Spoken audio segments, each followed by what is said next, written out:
हिमाचल प्रदेश में बहुत जल्द असेंबली के इंतखाबात मुनक्किद होने वाले हैं और पंजाब में कामयाबी के बाद अब आम आदमी पार्टी की नजरें हिमाचल प्रदेश पर जमी हुई हैं। इस पस मंजर में आम आदमी पार्टी के कन्वीनर दिल्ली के वजीर आला अरविंद केजरीवाल ने पंजाब के वजीर आला भगवंत मान के साथ हिमाचल प्रदेश में एक रोड शो का एहतमाम किया। इस मौके पर अरविंद केजरीवाल ने बीजेपी हुकूमत को अपनी तनकीद का निशाना बनाया। इन्होंने कहा कि कांग्रेस और बीजेपी के जरिए हिमाचल प्रदेश में कोई तब्दीली नहीं आएगी। तब्दीली सिर्फ आम आदमी पार्टी के जरिए ही मुमकिन है। बताया जाता है कि आम आदमी पार्टी हिमाचल प्रदेश में तमाम असेंबली नशिस्तों पर कामयाबी के लिए जद्दोजहद कर रही है।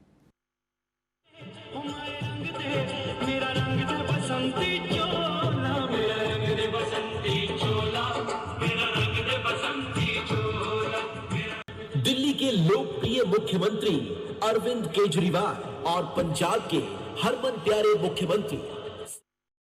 आज मैं आपसे अपने बच्चों की तरफ देख के आज घर जाओ ना, अपने बच्चों की शक्ल देखना और उनकी शक्ल देख के पूछना कि कौन सी पार्टी इनको भविष्य दे सकती है, कौन सी पार्टी इनको अच्छी शिक्षा दे सकती है, कौन सी पार्टी इनको रोजगार दे सकती है। अपने बच्चों की शक्ल देख के पूछना। अगर आपको लगता है कि बीजेपी वाले आपके बच्चों के स्कूल बना देंगे, बीजेपी को दे देना वोट। आपको लगता है कि कांग्रेस वाले आपके बच्चों के स्कूल बनाएंगे, कांग्रेस वालों को दे देना वोट। ये कोई नहीं बनाने वाला।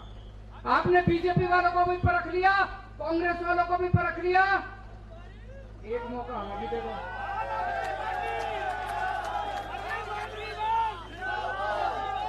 ये लोग कहते हैं केजरीवाल बच्चों को फ्री में क्यों पढ़ाता है, फ्री करता रहता है। मैं आपसे पूछना चाहता हूं, बच्चों की पढ़ाई फ्री होनी चाहिए नहीं होनी चाहिए? सारे बड़े बड़े देशों में बच्चों की पढ़ाई फ्री है। जापान में भी बच्चों की पढ़ाई फ्री है। बड़े बड़े हमारे देश के अंदर भी अच्छी शिक्षा मिलनी चाहिए बच्चों को और फ्री शिक्षा मिलनी चाहिए। मिलनी चाहिए नहीं मिलनी चाहिए? मैं पैसे नहीं खाता, मेरे स्विस बैंक में खाते नहीं है, भगवंत मान के स्विस बैंक में खाते नहीं है, इसकी प्रॉपर्टी नहीं है। हम सारा पैसा आपके बच्चों पे खर्च करते हैं।